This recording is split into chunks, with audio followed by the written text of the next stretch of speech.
What's up, beautiful people? It's your boy Nate Jackson, comedian extraordinaire. This is another episode of OpinioNated, America's best new podcast. Let's just call it what it is. This is a top 10 podcast. If you're listening to it, if you're watching it, you're a better person for doing so. Now, I'm excited to have the guest that I have on today. This is arguably, and I would even say inarguably, one of the funniest females to ever grab a microphone. Now, some may see that or hear that and be like, dang, that's pretty flattering. But I have time in and time out and set after set and hour after hour of material watched this lady destroy rooms, different size rooms, different color rooms, different demographic rooms, different rooms in different time zones. This motherfucker is hilarious, bona fide, top-notch, incredible with the funny. My guest today is Dominique. Nate. Huh? What's going on? Thank you, Nate. Man. That was a beautiful introduction, Nate. I tried. That was excellent. It's hard to introduce people that you don't like or like they body of work. You're like, man, you know, I'm gonna make a good intro, but this is different, man. Yeah. You special. Thank you, Nate. You actually special, and the whole world needs to know that. So where I can make it resound and I can amplify that, I'm gonna say that. But this is Dominique, y'all. Dominique is hella funny. And I appreciate that. Yes, hella Everybody funny. won't do that. That's so kind. Hella funny. And so I'll kick it off with the segment that I like to call The Roses, which is sponsored by The Roses clothing line, my collection, The Roses Collection. You can go to therosescollection.com or you can go on Instagram to Roses by Nate Jackson. But the roses are here. Get you some. Get some for your friend, get some for your man, get some for your enemy. Everybody deserves some roses.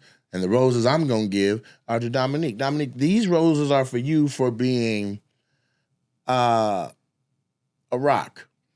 A rock in a sense of the consistency that you have maintained for years. Like, that motherfucker don't miss.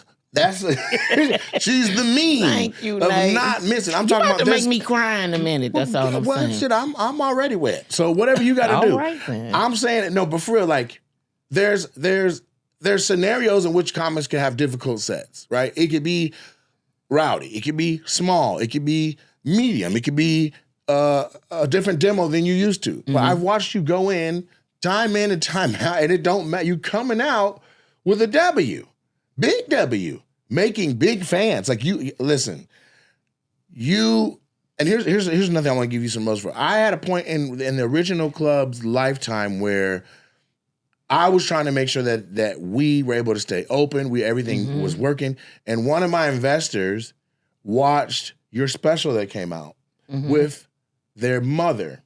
Wow. And they laughed so hard that they're like, man, can we get Dominique to the club? I said, have you looked at the website? Yeah. Dominique is next week. Absolutely. They came to the show and you tore their ass to smithereens with laughter. And unbeknownst to you, you bought the super funny comedy club franchise, the brand, some grace. Because if there was anybody like, man, where the money coming about? You know, restaurants don't make money for the first 5 years. Yeah, that's true. And we were breaking even, which is a combination of a lot of different things, main thing being me sacrificing. But things like that, when you don't understand the bump that it gives the entire business when somebody can come in and just smack their art, and then it vicariously gives cushion to anyone that was already like, oh man, I don't know what we doing, man. I don't know what's on the horizon, because if said person was like, man, you know, I don't like, they could really mess up some shit. But just through you doing you and being a rock, man, you crushed in a way that it wasn't just about laughs. It was about the future of the entire brand. I can safely say that. I appreciate those are my Nate. roses that I want to make sure that you get. Thank you, and I receive them. Thank you so much. Now, and it's good to hear people say that stuff in honesty, because I don't think none of that stuff about myself. That shit is crazy, huh? What do you mean? Because I always see where I can make improvement. I'm always trying to be better. I'm always trying to evolve. So it's like I don't never see that kind of stuff, Nate. I mean, I get it. I know they're laughing. Don't get me wrong. We're always Nate. working. Yeah, we always But working. you can't and I sit know up there. they're. You got amnesia. No, but I know they're laughing and stuff like that. But I always feel like I can get better. We can. Yeah, so I don't ever really look at We it should like always the be way you striving just to- described it. I don't ever look at it. I'm like talking that. about what I've already seen. Who knows what you're saying now? Good Lord. But I'll say this. If you don't know, Dominique was a finalist on season 9 of Last Comic Standing. Okay? And that is a show that arguably is already decided before people even get in front of a camera. So for her to get on, go into the finals, deep into the finals, and be shaking up shit and becoming, America's sweetheart, which is exactly what she did, is fantastic. So she talking about something, I could always, I can always. And then, like, you act like you weren't a finalist on the show. I was, but that show was hard for me, Nate. Why? Because I had to write and everything had to go to the network because it was on NBC. So I had to write to pass standards and practices. Ways and means. Ways and means, yes. And so I had to write everything down. And I was like, this shit driving me crazy. Because my mind don't operate like that. I mean, like, I know what I can say on network television. Right. They were like, no, we got to run it through them. And I was just like, okay. Yeah, I remember the first time. So it was really hard for me. I can't remember what network it was, but they were like, we need you to transcribe what you're going to say. That's exactly what they did. So I'm in the room. I'm like, and then when I tell a joke, like, sometimes I switch it up. So I might not say it the way I'm writing it down. Exactly. So I'm writing these jokes down. And then one time I wrote a joke about my father, and they were like, this is my biological father. Okay. Not my dad that raised me. But I wrote a joke, and they were like, So it's two different people. it's two different people. Okay. One father that I consider my father that raised me, Okay. and then my biological father, Which one you call dad? The one that raised you. the one that raised me. What do you call the other one? I don't really call him anything, really.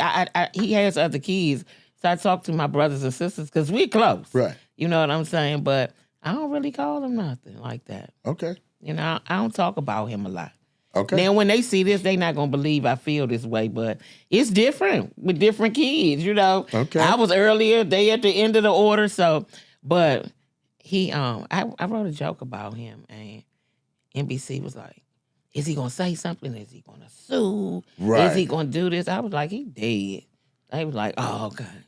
I don't know that he was dead, but I mean, he wasn't dead at that time. I do know when he died. Don't misunderstand what I'm saying. I get it. You But killed him at because this- you like, man, get this joke off. Yeah, I'm gonna get this joke off. Right. And I don't know. He better not say nothing. Yeah, he wasn't. I don't even think he was dead at that time. But I Right. was like, I dare him to say some He shit. ain't gonna watch it, and if he do, I'll beat him He up. ain't gonna watch it. He ain't gonna watch it. But he could have. I don't know. He might have been dead, but I don't think he was at that time. What was the I joke remember. that it was worth killing your daddy for? Well, it was a joke about be careful, something about how you treat your children or something. Okay. It was a little bit of my pain, I guess. So it was about how you treat your children because you might need a kidney one day. Huh. Now you want to go through this order and see who blood match. Right. I'm not coming. You're not even for the match? No, I ain't coming for that. I got to save it for my dad that raised me. If you want to match with him. I might, in case he needed. I like that. Yeah. It's another level. So if you it was, like, it was, if you, I if you don't do remember match the him, joke, but it was that's in there. hilarious. But if you do Yeah. match, I need mine. congratulations. Yeah. You have a match. Yeah, even if I do match, I was just like, I'm not doing both it. these kidneys, player. Yeah, and then he drank. You know what I'm saying? So Right. I ain't gonna let you drink my good shit under the table. Right. I can keep mine. You don't even take care of your kids. Why would you take care of your kidneys? Yeah, so Anything with kid in it, you ain't doing right by. yeah. And I know that I know my little brother and sister gonna be like, what? It's all right. But I ain't never. They don't even know the joke. I don't think they even heard it. That's still hilarious. And so you got, you did it. They accepted it. You did. They the joke. accepted it. Yeah, they accepted it. And it worked. It worked. So I remember I had a brief conversation with Carlos Miller about it because he went deep into the finals. I think He on one of the, did. it was a different season, right? Yeah, Los went deep though. He did. But he said it was driving him crazy It because he was drive like, you I can't be crazy. myself. No. I want to just do me. And I don't want to quote him on something he may not have wanted to say, but he basically was saying like, he felt constrained the way that he writes and creates. He's like, I can't even get down the way I get down. Like It's hard to get down. they make It's hard to get down on it. You got short time. It's very scripted. And it's almost like you on a jury Mm-hmm. and you just, when you on a jury and they have you, what do they call it? when you can't go home and all of those things. Jury duty. No, not jury duty. It's when they keep you overnight. It's just like the people on the OJ trial. They really don't want you to talk about this shit. Oh, yeah. You got to sign all the NDAs and keep it a hush. And who advanced? They sequester you. You get sequestered. Yeah, but that's what it feels like. Because you're at the hotel, you're in this little room, and you just like, you kind of like sequestered. You got to write all the jokes down. I appreciate the experience. Don't get me wrong. Okay. But, and I liked it. And I like when we went on tour. You can get loose on tour, so that wasn't a problem. But that was I didn't think the show was going to be that hard for me. But it was hard. Wow. That shit was hard. People don't know that side of it. They watch TV, they're voting for their person, or they fall in love with somebody. You don't know that the person is literally pulling their hair out, trying to just get through the next 5 minutes to be under scrutiny. So you went on tour with the Last Comic Standing tour, and then that was fun. That was fun. What's something that happened out there what was happening where in the moment you were like, this shit fun? That shit, first we went on a bus. I like that. I mean, we sleeping on the bus because we doing back-to-back cities. Right. But one thing I liked about that tour night, like I play PlayStation and stuff. I used to. I did, but the guys on there, they didn't know I was that cold on them sticks. Playing what game? NBA. 2K? 2K. For whatever year that was. What? I got in Clayton English, shout out to Clayton. He bought a PlayStation. He bought the PlayStation. He was like, I'm going to go buy the game. Clayton won the show. He said, I'm going to go buy the game. I was like, all right. Clayton won season 9. He won season 9. Right. That's my guy, man. And yeah, I love Clayton. And he went and bought the game. He went and bought the PlayStation. He went and bought the PlayStation. Clayton, I'm about to tell this story, Clayton. So, I beat your ass in that game that time. You won? Hell yeah, He's an Atlanta comic. They don't fuck around with 2K, man. They be on that shit all the time. Maybe he slept on me. Okay. He might have slept on me. You didn't pick the right team, dog. You should have went with your go-to team. He had a good ass team, and I came with the Tony Parker Spurs. Okay. I came with them Tony Parker So you had Spurs. Manu Ginobili, Tony Parker. I had them. And I came with them Tony Parker Spurs, and we were back there. There was a little back room back there where you can smoke in that room and all that. And we was on the sticks. Clayton was on them sticks.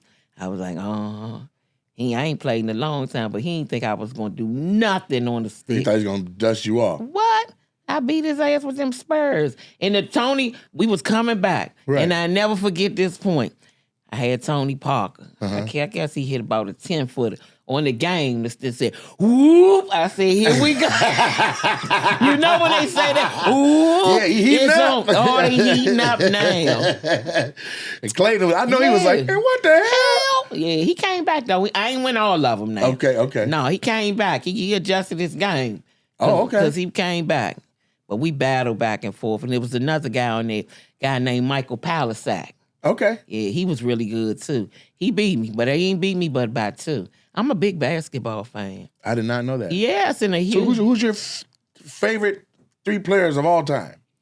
Gary Payton. What you know about GP? What? The glove? The glove? Are you kidding me? You're a Seattle Sonics fan? I guess you could say something, Sean Kemp and Gary Payton. I mean, you like Rain Man too? Yes, I like Deadlift Shrimp and all that. You're a Seattle Sonics fan. People don't be talking about no damn Deadlift Shrimp when they talk about him in that order. Do it. Couldn't he flat out do it? Yeah, from the corner, he was cold. Oh, my God. You like Nate, too? Yes, I like Nate. McMillan, yes. What? The whole squad. This is crazy. And... Now, hold on. Are you watching games regularly? Yes, I'm watching games, Nate. I'm not... Now, hold on. This era of basketball is somewhat disappointing to me, and you can understand that because the game has changed. But go ahead. No, you go ahead. Why is it disappointing? Because it's not played the same way. You like hand checking and physicality? Oh yes, I love it. I like you to get punched in the face every once in a while. So you like the Pistons? I love the Pistons, but I was rooting for the Lakers. Okay. Because I like the Showtime Lakers. But I respected the Pistons. What do you think about the Lakers this year? You think they're going to get the chip? I doubt it. Really? Yeah. Our superstar has aged. We were talking about... I doubt it. We were talking about this in the airport earlier. We were on our layover in Dallas, and Keela hooped for the University of Arkansas. So she has a high basketball acumen, too. Yeah, because she watched a lot of basketball while she was at that school from the bench. So my point is she said that she thinks that the Lakers have a real chance because She thinks the NBA wants to push the storyline of Bronny and Bron. Now they have a chance in that respect. Okay. As it pertains to be, I understand what Keith was And saying. Luka. And Luka. I'm kind of on the fence with Luka. Okay. In the big game, especially since last year. You think he may struggle with a lot of attention on him? I think, you know what I saw in him last year? And if I'm looking at it correctly, I didn't like how he wasn't, to be the superstar that he was, I didn't like how he wasn't able to get off like he should have. Even if I don't care. They weren't double teaming him. You let people lock you down. One-on-one. Mm-hmm. And that exposed him, if you will, to me. But he also, it looked like he was losing interest in playing in Dallas. He had put on, 40 pounds? He was chilling, drinking beer on camera in the locker room. I don't care. Once you suit up, your ass suited up. What did Kobe Bryant say? When they asked him, I don't know, he had some nick and ping or something. Mm-hmm. What did Kobe Bryant say? He said something like a little kid saves up all year long to see him play once, and he don't want to have an off night in front of him. He said that, but he also said, Nate, it's a difference between being injured and hurt. He said, and you can play injured if you got it in you. Right. Now, if you hurt, sit your ass down. And get better. Get better. Right. So Luka was out there drinking beers or he was gaining weight. I don't care. But I'm just telling you, he got on the floor. So he's responsible for what happened to him on the floor. Okay. You know what I mean? So if you're concerned about the Lakers, who do you like? I don't know who I like right now. I just had Memphis yesterday. We just got back from Memphis, and that whole city is convinced that if Ja can get over his ankle problems, that Memphis is going to win everything. I think it's going to take more games for him to get over his ankle problems. He got to run on it. He got to run and jump. He came in limping, too. Yeah, he limping. He limped out the last game. Before that game, in the playoff. So then who do you like? But I'm a Lakers fan. Someone always liked my team. You just asked me. Who scares you Lakers matching up against, whether it's even possible or not? Right now, Lakers line up against the Warriors with Jimmy Butler running around. The Warriors are a different team to me. Because one thing about the Warriors, you think Steph and Draymond and all them guys, but then they get to having these sparks of nostalgia and to run your ass out the gym. Right. You be talking about Steph ain't hitting nothing, and all of a sudden, whoop. She's heating up. Oh, my God, he's heating up, Nate. So you can never say with the Warriors. Right. But greatest shooter ever. So then how do you count them out? You can never count them out. And they know how to win. They got championship pedigree. So we have a team that knows how to win. That's going to be hard, too. But I don't think anybody can beat OKC, Nate. What do you think? You like the boy with the shiny face? Who's the shiny face boy? He got I don't know his name. His face is real shiny. But you talking about the star? You talking about what's his name? Gildas Alexander? Shay. Yeah. Yeah, you call him shiny face. Well, he look like he go like that with a bunch of Vaseline and then come into the plate. Well, okay, when you see him next, you can be like, his face do be shiny. Okay, I'm going to look at it. Can't nobody guard him. Nobody. At all? At all. Dennis Rodman in his peak. Oh, well, hell yeah, because he can knock him over. Okay. You know what I'm saying? I'm talking about with all these extra flagrant fouls and stuff. You can't guard him. You can't, so. This is amazing to me. Yeah, in this league, I don't think anybody can beat OKC. So you think they got it? If they remain healthy, who you see gonna beat them? What about where Russell is now? Who? Russell. Denver? Yeah. No, hell no. They got fired their coach. They fired Mike Malone. They fired Mike Malone their ass might not last week and shit. They might not get out the first round. Okay. Because sometimes karma get your ass too. I don't care what nobody say. But what if that's the karma for what he'd already did? I don't know what he did, but I know he was a good coach. And this is what I was told. I wasn't there, but if it had anything to do with people not liking his his coaching style and all that, that's childish shit to me.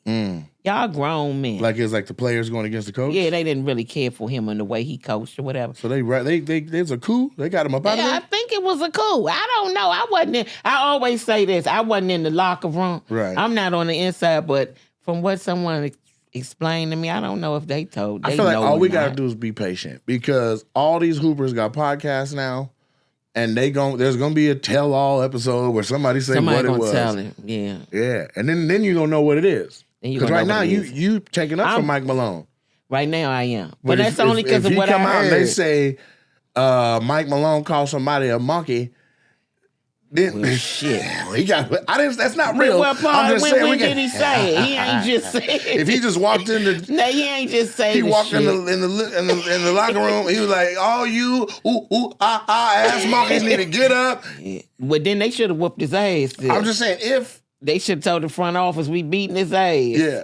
But on All the Smoke, that's what Maxwell said. What he say? Something about I don't know. I ain't gonna repeat it because I can't remember. It might be a different story. It ain't got to be right. It's got to be close. Some coaches or some monkeys or something was saying that Maxwell said he was in there. Something. What the fuck are y'all talking about? I like that they added Maxwell to All the Smoke. Man, when they added Maxwell, and don't get me wrong, I love Matt Barnes. Okay. And I love Stack. I really, really do. But when they added Maxwell, I said this shit is on and popping because he's hilarious. Not only that, you're not just like telling stories about history and everybody get to say it their way. Maxwell is like, nigga, I was there, and that ain't what happened. He was there, and he keep it real enough to say, well, Elijah want to slap the shit out of him. He said it's like that motherfucker scrape his hands on concrete. He said what he rubbed his hands on. So then Stack says, yeah. Nigga that big, you gotta get your tools out. You're motherfucking right. I tore that goddamn locker room up. Baby. Man, they elevated their show quick. They elevated that show. They said, we're listening to the viewers and y'all want Maxwell? Oh Maxwell is on this show. Yes, man. Because he gonna call it like it is. And he with that real voice and that real experience, what he tell Michael Jordan? He said, I told him, motherfucker, don't touch me. Right. All up in his spinning and flying in the air. Right. Put your hands on me. Said, all I saw was that nigga's feet for 90 minutes. Just flying all over the goddamn All the place. Smoke is a great podcast. That's amazing. It's great. So yeah, man, they're doing their thing. So I don't want to say blown away, but I am definitely mind blown, maybe? You couldn't believe it, could you? It's one thing to be like, man, I'm good on the sticks, right? Like, because there's people who... everybody knows somebody who could pick up a Street Fighter game and mash a button and beat everybody in the room. Be like, come on, man, just beginner's luck. Yeah. But you're not out here beating Clayton English off beginner's luck. You're not out here calling Steven Jackson Stack and not knowing what you're talking about. Yeah, I love Steven Jackson because he was one of the ones. Steven Jackson slapped the taste out your ass right in the live game. Right. I like players like that. Okay. I like that era of basketball. I like the era of basketball when there was That's a why big you like man. Gary Payton. Oh, I love Gary Payton. I heard Gary Payton from the TV tell some player, y'all need to call a timeout because I'm going to tear your ass up. Straight up. That's my type of player right there. Yeah. Yeah, ain't nothing wrong with a little chitter chatter. All this running through the lane and all this shit they do now. Rick Mahorn and them people, Bill Lambie and the likes of those people, they wasn't having nothing. You getting clothesline. You gonna get clothesline. We'll take this foul, but I bet you don't come in here again. But like you that. will not run up in there aimlessly again. Right. Now, this do you coach basketball? Goddamn. I don't. I think I'm gonna coach a little team one little day. Kids? Yeah, some little kids. A lady league? A lady league. Because, hey, I'm big on the WNBA as well. Because if you ask me, the WNBA game better than the NBA game. What? Because they got better snacks? The way they play the game. A lot more passing. Yeah, and I heard, and when you talk to men about it, sometimes they feel, ain't no dunking. I don't care. The men's game is just, I look at it because I love the game. Okay. But it's just, the women play the game the right way. They got all the components. They still got a big lady in the middle. Yeah. And they out there hooping. You just got to watch it. I can't wait for the WNBA to start. Off the chain. Check it out, Nate. We should go to a game together. Let's go. We can get some tickets at the gas station, $8 when you fill your tank. And then we'll Nate, head down to... don't do that. Don't do that. $8 and don't do that, Nate. If you fill your tank. If you fill your... Don't do it, Nate. It's 2 tickets, $8 and a hot dog. Yeah, you got to watch the game. They be out there killing it. I need some alley-oops and some dunking. Now, they do be making some amazing layups where I'm like, I didn't even know that was an angle you could take to make a layup. Well, it's a young lady that just got drafted named Dominique. I think her last name is Manillo. She dunks. Regularly. In game. Effortlessly. Okay, well, and there's another girl, Ego. Yeah. She dunks. Yeah. So I think it just comes with the evolution of it. These girls can get up. But do you think there's any validity to what Shaq said when he said lower the rim a foot? So that now everybody's dunking? I don't think that. One of the issues I felt like was the problem when I first started. I think they just need to use the regulation ball. I don't know why they feel like the women can't play. Their ball, I think, is smaller. Is it? I believe it is. And to me, it's more bouncy. So I think sometimes it's more bouncy. I don't even know why they don't use the regulation ball because they grew up playing with the regulation ball when they was out there beating people's asses. Right. And most of the time, it was dudes. Where is this, let's call it eye of the tiger.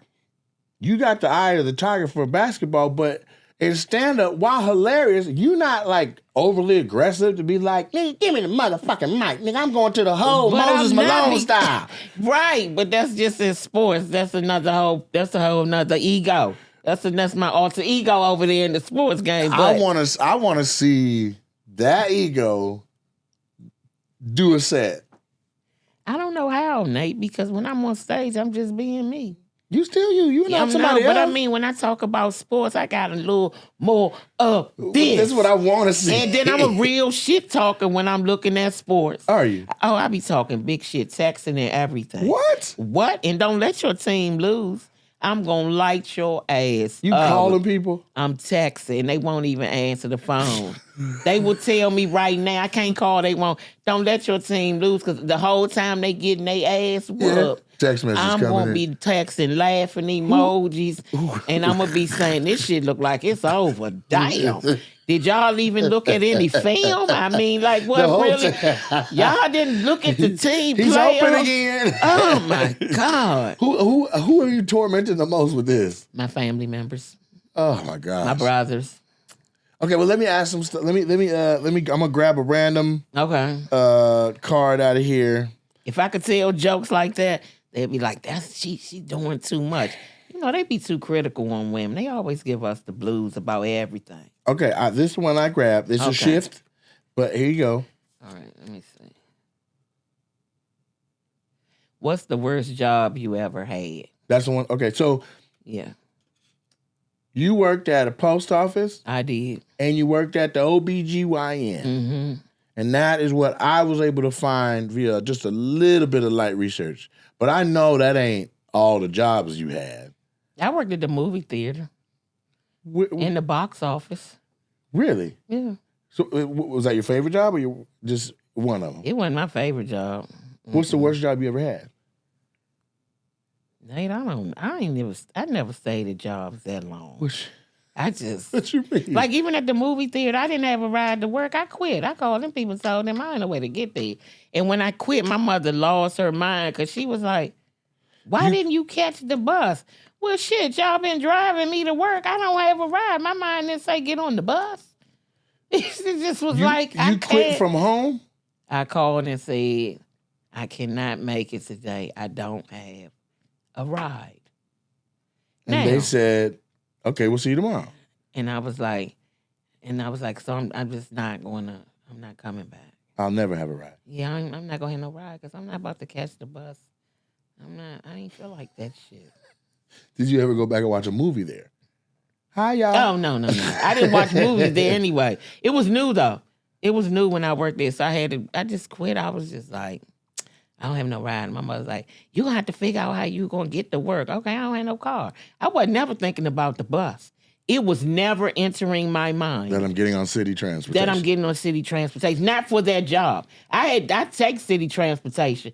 I mean, I have taken it through my years of growing up. But just for that job, I was just like, I'm not doing that. Don't ask me why. I was just being wild or something. What other job have you walked out? Like, have you quit? I quit the OBGYN. And I quit that job because the doctor that I was working for died. What? Yeah, the doctor that I was working for died in a car accident. And On the spot? coming, like, she worked in different practices. She was going from practice to practice. Practice. She was on her way to the practice that I worked at. Okay. And she got in the car and she died. And the new doctor I was working for, she dead now, but that bitch got on my nerves. I was like, and at that point, this is how I know what I'm doing is my destiny. Bitch got on my nerves. You know what I mean? Like Nate, you know. She's the Dominique. Nate, seriously. She dead now, but she got on my goddamn nerves. It's crazy. Nate, because it's like she didn't respect the fact that we were grieving. You know what I'm saying? She took over our patients because, of course, we have OBGYN. Oh, the new doctor came in after the other one passed. Yes, and they were friends. But when you work at a OBGYN, you have patients that are pregnant. Okay. So they have to have continual care. So you have to have a doctor replace her. So I knew who she was. Okay. But I wasn't working for her. Because my doctor my doctor was living at that time. I knew they were friends, let me say that. And she was like, we went over there and I'm working for her and we grieving and shit like our doctor just been dead and she in there talking. I was like, this is wrong. No. I was like, this shit wrong. This bitch getting on my nerves. But this the part of the story. In that process, I had begun to do stand-up. And I had been doing stand-up. This when you went down to the Comedy Connection. When I went down to the Comedy Connection. And all of this. Uh-huh. And I wasn't getting a lot of laughs. But I was getting enough laughs to say, well, damn. I got something. There's something going on here. And I had been going and they like me and you know, I was going to people and it's not a lot of women. So it's not a lot of women. So when they wanted somebody, you know, can you do this room? Can you do that room? And I was like, okay, I'll do it. And then one day I was just like, she walked through the break room. I was like, fuck this bitch. You know, that's what my mind said. When she walked through there, I was like, fuck her. You know what I mean? Like, How did you quit, though? You just walked out? I never came back to work. And one of the women that I worked with, she was still there. I was like, I'm sending my unemployment papers. Take her stamp and stamp it. Damn. So I can get my, she said, I got you. I said, look for them in the mail because they coming. I ain't never go back. But you got you a holding deal out of there. Yeah, I ain't never go back. I got my unemployment. And I just started doing stand-up. Okay. And I guess the rest is history. I'm sitting here with the great Nate Jackson. You did. The great Nate Jackson? The great Nate Jackson. What? Yes, you great at what you do. Hey, man, I'll take it. The great Nate Jackson. I'll take that moniker, but I mean, I am so impressed with what you have done that calling me great is wild as hell. But here, just pull one more of these. Okay. We do one more question and we're going to slide. But I want to know I don't know what you're pulling now. These are at random. Who are your heroes in real life? Who are your heroes in real life? Mm-hmm. Your mama. My mother. Who's Hattie? My grandmother. Hattie Clee? Hattie Clee. Okay, because that's your LLC. If it ain't too much to say, but that's how I know Hattie Clee. No, that's fine. That's my S Corp. That's my S Corp. Hattie Clee. Yeah, listen, get your business together. You heard that. Hattie Clee Incorporated. Not just an LLC, an S Corp. Yeah, you better get your business in order and take all your damn money to IRS. They cold-blooded. Man. Shh. I got a Black Jesus check. It was almost like I wasn't on set. And you did hella seasons. I did that, but before I had my business in order, them taxes. You had them paying you direct? Huh? Yeah, just before I was up on game. Oh, man. And they passed out checks. I was like, what's this? No. Pull up the contract, because this is wrong. Right. They took all my money. Damn. Took it all. I was like, well, damn, I got to step my business up. Well, here's what I want to know. This just popped in my mind right now, and this is what I want to know. Because you are one of few comedians, even though there's a lot of comics that did what I'm about to talk about, but you're one of the few comedians that I know personally that was literally a part of the Chappelle Show. Now, I've done shows where there are huge personalities that are part of, like The Young Rock literally was Dwayne The Rock Johnson's life. Yeah. We met via Zoom. We did our table reads and all that, but we didn't he probably to this day may know like, oh, that's Nate Jackson, or you might just be like, yeah, that kid did a good job playing JYD. Do you know Dave? You DC, he DC. I do know Dave. Really? Yeah, I met Dave. I think I want to know this nigga so bad. Now I don't know him all like we all hanging out together, but I do know him. But if you drove to Yellow Springs up on his property, he would know who I was. Yeah, you saying like that? I want to know Dave like that. Yeah, I want to drive up. Dave. No, I want to share cigarettes. Come on, I Nate. got a store. I got a whole. There's 4 stories. Every time I met Dave, and every time I meet this nigga, he be looking through me, and he don't know it's me. But he been borrowing cigarettes for years. Nate, you got too many connections. All you gotta do is make a phone call. I'm sure he knows you. I am of the thought that everyone knows everyone. It's too small of a business. I think he knows you. When do you see him? Is he working? What's the circumstance? The last time I saw him, he bumped everybody at the Improv, and then I got unbumped because I said D-Ray, because I wanted to do JFL. Okay. This was a few years ago. And you went there and demolished JFL. No, didn't. I could not get it. No, but this last time. Oh yeah, for sure. Yeah. But that's later. At this time, I'm just trying to get. I can't even get an audition out of them. Mm-hmm. So they told me that they were auditioning JFL callbacks or something in the lab on a Monday night, and D-Ray's room was right there. So I go over and finesse to be like, hey, I know you guys only came to see your own showcase people, but I'm about to perform next, and I know y'all have not seen me. So if you get a lull in your programming, could you please peep through this back door and watch my set? Mm-hmm. They're like, okay. We don't normally do no shit like that, but if we get a lull, we will. It's not a promise, not a guarantee. I go back over, I'm like, D-Ray, nigga, they said they'll come look, and I don't know when or how, but I just know if I'm on stage, somebody, even if it's an assistant, is gonna pop over and be like, how was he any good? Just out of curiosity. That might not get me that year, but it gets me on the list to be like, let's see him next year for an audition. I just needed an in. I couldn't get nothing. I come back from the other side, and I already had a spot on Mo Better Mondays. Mm-hmm. I'm like, D-Ray, I'm good now. He like, nah, man. Chappelle came in here, man. He bumping everybody. That's for all of us. Yeah, but I said, no. JFL said that they'll look at. Okay, listen, Dave can walk in here and bump anybody on God's green earth. That's fine. But tonight, the stars have aligned in a way for me to get seen by JFL on accident. Yeah. Please don't put me after whatever Dave is gonna do. Please. Yeah. He's like, nigga, I'm not in control of that. The fuck are you talking about? And I don't know what came over me. I said, where Dave at? He said, nigga, he back in that booth in that back corner. You went to talk to him? Yeah. I said, bet. He said, nigga, what are you about to do? I said, I'm about to get unbumped.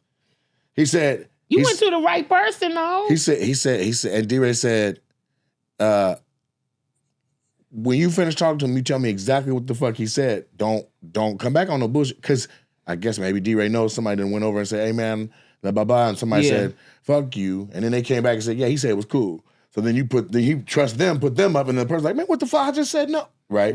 So he said, keep it real with me. So I go over there. I said, hey, Dave, man, I'm sorry to interrupt me. He was laying down in the booth, feet up, wearing some goddamn Alexander McQueen. Yeah, laid up under the edge of the table where he didn't care if people saw him chilling. I said, man, listen, if you could, I said, please, JFL's people is next door, and they said they'll give me a look. If you could allow me to do my 8, just give me, I had a 10-minute set. Mm-hmm. I'll do 8 minutes. I won't even do the full 10, but just let me get my little 8 out before you do what you do to this room, please. He said, he said, the audacity of this nigga. I'm gonna do it. And then I started watching, hey, I turned back. He said, 8 minutes, nigga. Yeah. You do any more than 8 minutes, you don't want to know how that's gonna go. I get on stage. Dude. 7 minutes, 59 seconds. I'm rocking. They're in the middle of a laugh. I looked down at my shit. I said, I gotta go. That's right. Right in the middle. That's what the you whole call crowd being was like, man, what the fuck just happened? Yeah, that's what you call being professional. He got on stage. He said, I ain't never seen a nigga do exactly 8 minutes. Mm-hmm.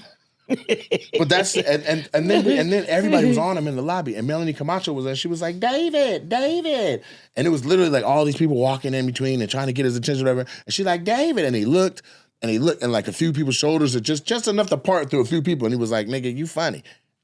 That was enough for me. So yeah, he has a know of me. That means a lot. And I've had him booked at my club at one point, and then he couldn't come because it was like COVID constraints or whatever.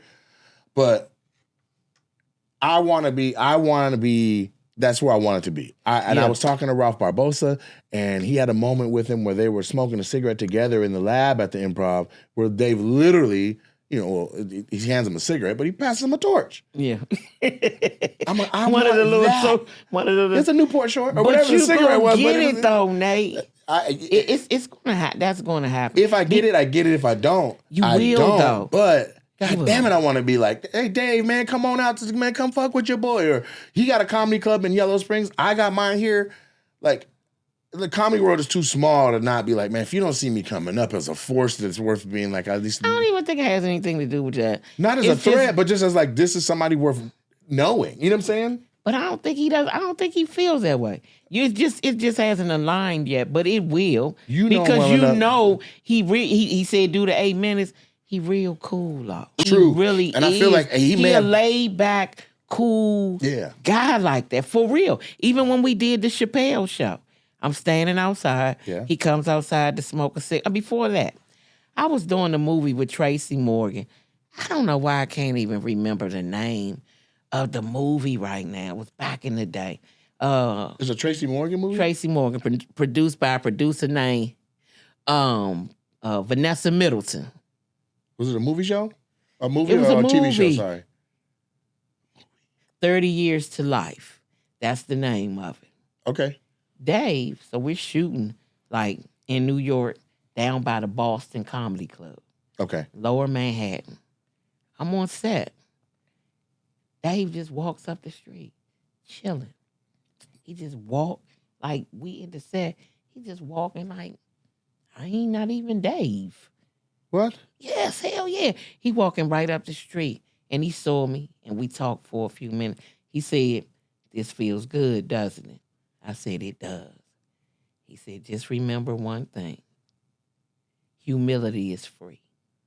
He said, it doesn't cost you anything, Dominique. It does not? It's free. And I was like, okay. And he just kept walking up the street. And of course, I turned around and watched him walk off. And then on the Chappelle Show, I want to know where the hell he was coming from and where the hell he was going. But it's New York City, so you never can tell. Right, but was your guys' conversation in regards to humility? No, but he was telling me as it pertained to being in that movie. Which I get, but where did he just come from or somebody was lacking? It was obviously meant for me. Obviously, it was just meant for me. I don't know where he came from. I looked up and he was walking up the street. And even in the Chappelle Show, and I was like, this is crazy. We are on the Chappelle Show. We on the set. We in a break. I'm outside. He comes outside to smoke a cigarette. And we talked for a little while. And he was like, thank you for doing this show. I was like, what? Thank you. You know what I mean? I was like, thank you. Right. I'm like, what is this all about? But it's just who he is. That's how I know things with you and him will align because he a cool dude. Yeah, you ain't never heard nobody. Hey, tell me who you ever heard say Dave wasn't a cool dude. Faison Love. Oh yeah, but shout out. I love Faison. Faison's my nigga, but you asked me if I knew somebody. Yeah, but you know Faison. But Dave knew that too, because the night I'm talking about, when I got unbumped, that was the night Dave came down to address that on stage. Faison said, I don't do no black shows. What's up, niggas? And then ripped. I love Faison. One thing I can't say about Faison, he showed me love too. But we always know Faison, he'll say some wild shit. Yeah, Faison, that's just who he is, though. Faison he calls himself keeping it a buck. Faison's I'm not a blood, but if Faison's an OG to me, man. He my OG that's too. my guy. Hell yeah, I love Faison. I used to feature for Faison. Faison and I, we chop it up about like, man.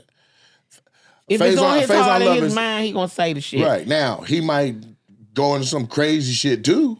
He beefs with who he got beef with. Yeah, he beef with who and I'm not co-signing all of that. I'm not in that beef. But what I will say is, Faison's always been real to me. He's always been a real one to me. He has treated me that way as well. Yeah. I don't have nothing bad to say.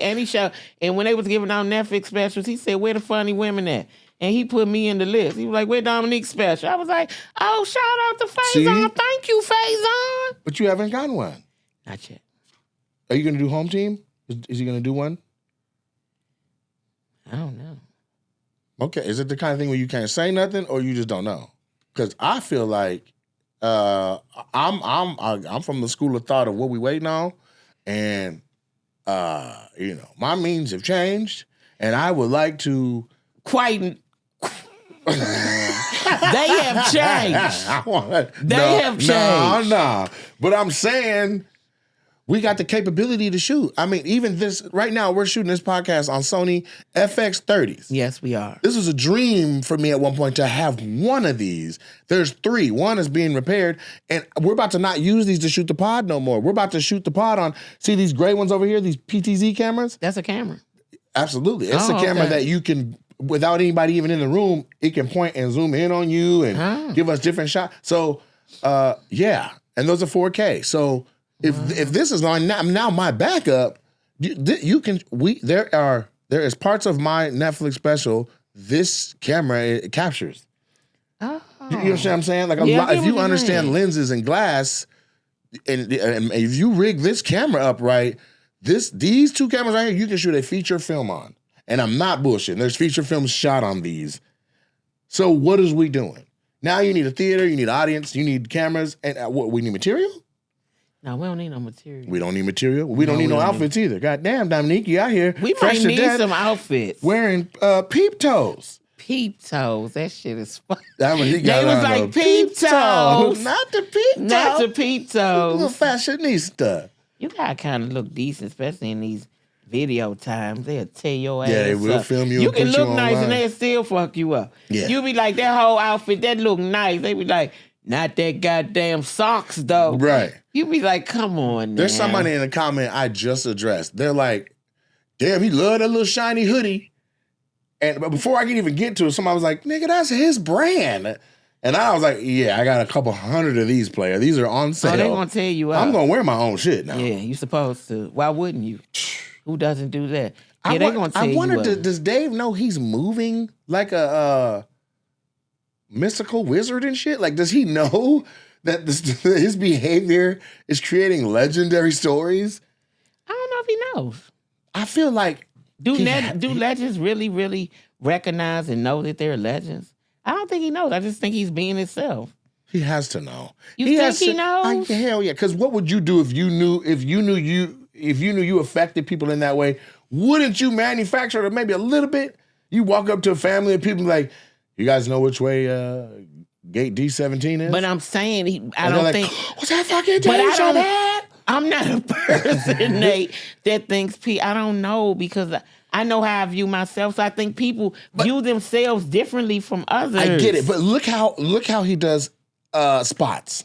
He'll come, he can do a show, you can't market him, and then boom, Dave Chappelle. Like, he has the world tour, but he'll come and do a little spot. Like, he'll do a club my club size and smaller. And he gotta know he's moving like that. Like, he's a legend. He is, but I don't think he thinks about it that way. I don't think it affects him that way.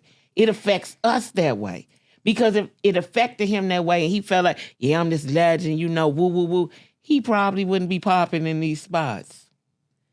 True, but let's say he does him, and him doing him affects the people. And then the people, because of cause and effect, they react to what they just saw, and he sees that reaction. At some point, you do realize, like, okay, when a motherfucker realizes me, it do something to him.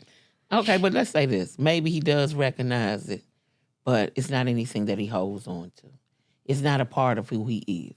So, yes, he recognized, okay, they're happy. They know it's me. And then he's back on just to being himself. I can see that. Because one night I was in the Dime. You been to the Dime? What's the Dime? It's a little dive bar in Hollywood. It holds like 100 people, maybe max. I don't think I've been in there. It's on Hollywood. Oh, is it on Cahuenga? Yeah. Yeah, I did it with Dave. See what I'm saying? And so I'm in there, and bars close at 1:30, 2 o'clock in LA. And then the little bar right there, then you can and then there's a DJ booth, and you can smoke. Stand right there too. Yeah, is that it? Yeah, that's it. I think that's it. They closed the doors to the public. Mm-hmm. Whoever was in was in. Yeah, that's true. And then Dave was sitting up high, just chilling. He was smoking a cigarette, and then I was like, nigga, this shit is fire. And I know he was just doing him. He wasn't doing anything mystical or nothing like that. I'm gonna be honest with you. I don't know if I wouldn't abuse that power just a little bit. I would walk up to somebody smoking, like, you got a lighter? And I know I might have a lighter in my pocket already. Yeah. I just want them to be like, oh yeah, let me see what I can. Oh shit. You know what I'm saying? Smoke with them and walk off. They got a story forever to be like, man, I swear to God, I was standing outside the Denver airport. Dave Chappelle walks up, asks me for a lighter. We smoke, we talk about family. Then he just leaves. And then he from D.C. Yeah. So you got to know our culture too. Yeah. You know, he real laid back. He real chill. Yeah. And I'm not going to say he's unaffected by who he is. Of course, he knows who he is, but he just take it all in stride. He not really, I think he does know his legend and he does know who he is, but I don't think he's not impressed. I don't think he impressed with it like that. Okay. You know, because that's like almost like the thing we talked about at the top of this. Yeah. Like I don't see all that stuff you said. I'm oblivious to those things. I can see when that. I think about in my head and in myself the things that I want to do and that I have to do. Yes. You know, you become oblivious to those things. I'm not saying that I don't feel like I'm good at the craft. I'm not saying that, but the way you describe it and the way some people describe it to me. Yes. And even when people tell me, I remember I tore up the club one night. It was a competition. And I think it was McGriff, comedian out of St. Louis. Yeah. He said, remember when I was at that competition? We were in the competition. And he killed it. Okay. He killed it. Yeah. He killed it. I ain't mean to put that T on there, killed. He killed it. But he didn't win. Okay. And you know, when you're in competition and you don't win, you feel away. Yeah, you want to win. You want to win, you know, and especially if you feel like you better than the winner. You're like, I did better than that. What did they see? He went off. He said, and you walked up to me and said, put them people's furniture down. He was throwing shit? He was throwing them people's shit. He went off. He was tearing the room up. He said, you said, put them people's furniture down. For these people start thinking you crazy. Right. You ain't going to get booked nowhere. That affected him and that meant something to him. You know what I'm saying? Yeah. I just said it being me. Yeah. You know what I'm saying? I was just like, don't know. Because he went off. You mad right now. I get that. I lost too. I wanted to do the same thing, but I ain't do the shit. Right. But this ain't worth it. Don't make no it ain't mistake. Worth it because where you trying to go. Yeah. So people do that to me a lot. Like they'll tell me gems and stuff I drop on it. Sometimes I don't even remember. You know what I'm saying? And then I'll have a lot of comics. I had one comic. I just think it's just the way you view yourself. I don't think Dave impressed like that. And we know who he is and we know how great he is. So this is what I think. I agree, but I'm going to take straight from what you just said. When you said, and Dave's from D.C., and we just be cool and we chill like that. We laid back kind of people like that. Yes, but I'll say this. We got some wild banshees, but... Yeah, but you doing the same thing. You got the epic touch. Because McGriff pulled you to the side to tell you a moment when you were a voice of reason in the middle of his storm that he won't forget. You do the same shit. But you already moving like the legend you are. Why you saying you don't think that? That's what I'm saying. Y'all do, and DC comics, y'all know. I did a gig with Tommy Davidson at the Parlor. They have a bathroom at the club for the comics, and Tommy was like, I don't want to use that bathroom. I'm the same. He want to walk across the street. He want to see the people outside. He want to interact, and people are like, oh shit, Tommy Cat. Yeah, but sometimes I don't want to use the bathroom. I go way back to my hotel. I'm like, I'm not using it. I can't put my shit gonna be dragging on the floor and shit. I gotta work in these clothes after I pee. You know what I mean? I'm going to my room where I can lay my pants on my bed. I'm not doing that. But we just, we just chill like that. But I think it helps you, not to. I don't think you're supposed to believe your own hype, or if that's the right word. It goes back to what Dave walked up to you and said when you were on the set of Black Jesus. 30 years to life. With Tracy Morgan. He said humility is free. It don't cost you nothing. And until people meet you, they think you a certain way. People meet you. They assume you're going to be... Yeah. People assume that about me, and I'm like, even the managers at the clubs, Nate, they like, you just so easy. And I'm like, why am I easy? Like, you don't eat. You don't want nothing to drink. Yeah, I'm the same way. My rider is like a black towel and a water. Like, I don't need nothing. I don't need nothing. I don't have no whole bunch of people drinking up y'all top shelf liquor. Yeah. I don't want to get paid in chicken wings. Right. Keep my shit separate. Pay me everything Everything we discussed and we agreed to. No, I don't want to see nothing on no expense sheet I didn't do it. They like, you so easy. And I ain't, I don't be all hype like that. I mean, it's work, though. It's leisure. What we do is it has a leisure atmosphere. Fun. It's fun, but we still here to work. Yeah. And I know blacks don't crack, but I ain't young as now. I might appear to be. So I'm chilling. How you feel? I feel great. Well, then that's what matters. That's all that matters. I feel great. That's all that matters. But I'm just, like I'm saying, I'm just older now, so some of the stuff I be like. I met Sheryl Underwood was here. So Sheryl was going around to some spot. So you talking about this weekend? This weekend. So she was going to You saw her out? I saw her out. Where? I talked to her on the phone. Some after set. Mm-hmm. I saw her over there. And she said, come over. I just went over to speak or come to the little set. I said, okay, yeah, I'll come over there and chit-chat with you. And I was... At the other comedy club? No, it was... She was somewhere else? It was somewhere else. Okay. Somewhere like, I don't know. It looked... I can't even think what the name of it. Was it a restaurant? They sold food, but it was... People seemed like people were partying or something, too. The Elks. Maybe. It was when you walked in, it was wide open with seats on one side, seats on the other? I never got in because by the time I got there, she was leaving. I'm just going off what... But the point I'm trying to make is how boring I am. When I called and said, I'm on my way, I was so happy. She said, well, I'm getting ready to go. I was like, I'm 5 minutes away. Gave a hug to go back to my room. I was like, thank God, because I ain't even feel like that. I was like, she killed that. I was so happy, Nate. I was like, because I ain't feel like going, oof. That was so good. That's what's up. Yeah, so I don't be. So you and Sheryl are good? Yeah, we good. I'm good with everybody, though. Sheryl came through and did me wild. And so we'll have to sit down and go. Her and I need to chop it up so that we're on the best of... same page. And... The best of terms. Yeah, because, you know what I'm saying? I understand that the way we do business is based on our experiences in business, right? But sometimes you can take your bad experiences and apply them to a good situation, and you can mess the new thing up because you worried about what happened before that had nothing to do with the new thing. Okay. Damn near like relationships.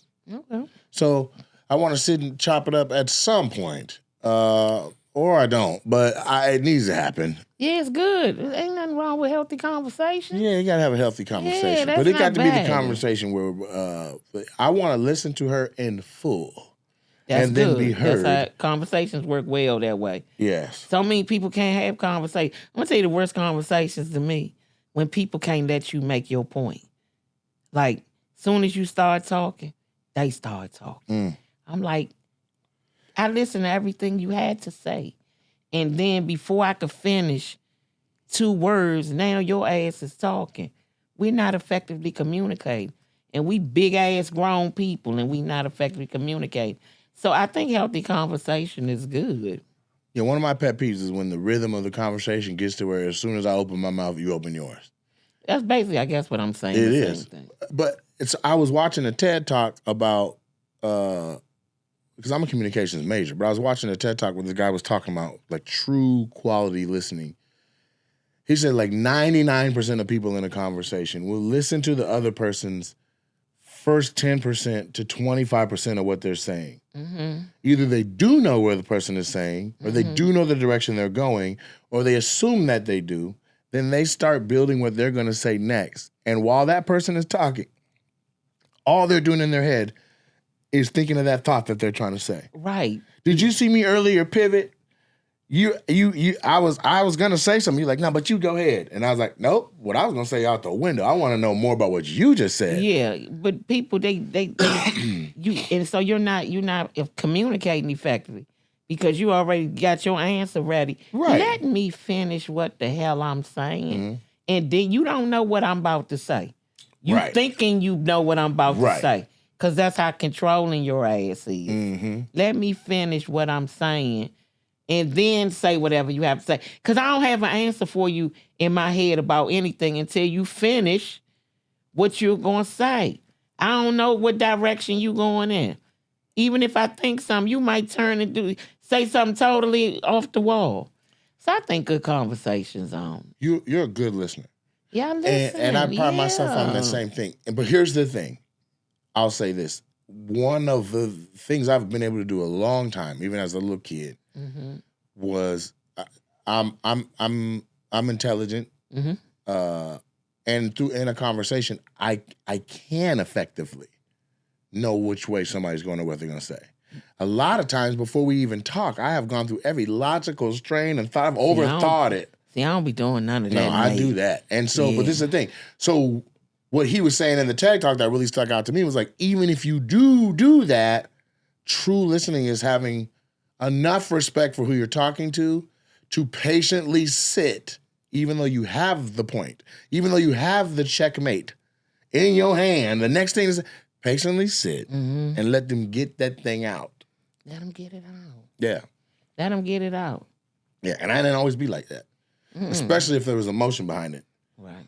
You know what I'm saying? And you don't always have to answer right away. Because sometimes when I'm listening, sometimes I have to take a pause. Especially if you say some crazy shit, I'll be like, okay. And this motherfucker playing with me. So let me see how I'm going to address this. Very diplomatically. Because I want to scream the shit I'm about to say right now. But I'm going to sit here and say, okay. This what I think. Yeah, because you ain't about to be. But I don't mind listening. I hear you all the way out. You strike me as the type of person that while this is what I do know. What? Before the conversation start, I know your character, so I already know if you full of shit or not already. Right. But so I'm going to listen. I'm going to be like, okay, maybe it's Easter. Maybe it might come from, it's Resurrection Sunday. Maybe you might come from somewhere different. Right. I'll give you a chance because you may come from a different place. But you I need will to do a listen scene where you could just be listening to somebody and you know they saying some bullshit. And the viewer of the scene knows they're saying some bullshit. And you sitting there actively listening. And it pans down to you loading a revolver. You kidding me. This is some kind of joke. I thought I told jokes. Oh, so, man. yeah, I do listen. I don't mind. I hear you out. Some people don't like you to listen, though. You can tell when people don't like you to listen because they say, you listening to me? Yeah, I ain't saying shit. What you think? No. I'm looking you right in your eyes. Yeah. They be uncomfortable with that silence. People don't like silence. And it works that way on stage, too. Some comics, if it get too quiet, they get to losing. They are losing. Yeah. That silence, they be like, oh, they staring at me now. Right. I got to fill this space with something. I got to say something. Yeah. And then it usually be some bullshit anyway. Bogus. That's so DC. That's bogus. It's bogus. Well, look, listen. Speaking of listening, y'all need to listen to Dominique tell you where she's going to be at next, where you can catch her, where she'll be live, where you can catch her online. Tell them where you're going to be. Look right down the pipe of that camera and talk to them people. Okay, so May the 2nd through the 3rd, I'll be in Cincinnati at the Cincinnati Funny Bone. Mother's Day weekend, May the 9th through the 10th, I'll be at the Hartford Funny Bone in Hartford, Connecticut. And May the 24th through the 25th, I'll be at the Tampa Improv. It might be the Funny Bone because some of the names have changed. So it might be the Funny Bone, but you know what I'm kind of talking Tampa's about. a Funny Bone now. Tampa the Funny Bone. Okay, so all Funny Bones. I'll be at the Tampa Funny Bone then. And then, I was getting ready. I don't even remember that one, so I can't say it. I just pulled mine out. Yeah, I can't even really say. Come check me out. Come get your laugh on with me. We're going to have a good time. Have some drinks. Eat some wings. It's going to be fun. So I'll say this. I want you guys to follow my stuff too. Yeah. Follow Mr. Nate Jackson on social media. Make sure you subscribe to the podcast, OpinioNated. There's so much more great stuff coming out of this. We are now at All Things Comedy, and I'm excited about that, and we're becoming much more consistent with wonderful content. Make sure you follow Dominique on social media. I'll be Friday, April 25th. Oh, go ahead. It's at Dominique. No, it's not. What is it? It's at Dominique Comedy. That's right. So it's my name, DOMINIQUE, Comedy, COMEDI. I just spelled Comedy it with an I? Yeah, it's really comedy, but I just spelled it with an I, and I call it comedy. There you go. So Yeah, Dominique that's it. Comedy. And it's on everything. Everything? Except Facebook. That's Dominique Comedienne, COMEDIENNE. Outstanding. Make sure you give her a follow on all the platforms that you rock with so that your platform experience is better. Okay? Check me out Friday, April 25th, this Friday coming up. I'm at the Houston NRG Arena. If that day has already passed, then look forward to seeing me at the Pageant Theatre in St. Louis. We have 2 sold-out shows, or we have 2 shows that night, one at 7:30, one at 10 o'clock at the Pageant in St. Louis. On May 3rd, Oklahoma City, the Criterion. May 9th, Lexington, Kentucky, 2 shows that night at the Lexington Opera House. And then we're going to head over May 10th to the State Theater in Minneapolis. And there's many more shows. Make sure you check NateJacksonComedy.com for all my dates. I'm coming to the Miami Improv, and I really want to put some emphasis on 2 things. The Raleigh Improv that I'm coming to, and then I'm coming to Boston to do the Wilbur and the Chevalier in Medford, Massachusetts. I really would love to see massive numbers done there. We added a show at the Wilbur. I see it on my schedule now. Thursday, June 5th, the Wilbur. Right now we got 7:30, and then there's a 10 p.m. show at the Wilbur. Please check out my dates, NateJacksonComedy.com. And if you're local to Tacoma, check out SuperFunnyComedyClub.com and come and watch some of the most amazing talent that is alive right now, doing their thing pretty much 5-6 days a week. Appreciate y'all for your time. Love y'all even. Share this with a friend. Don't just hog this experience to yourself. Share this with a friend. Let's spread the word. Opinionated is a real deal. Y'all be blessed. Peace.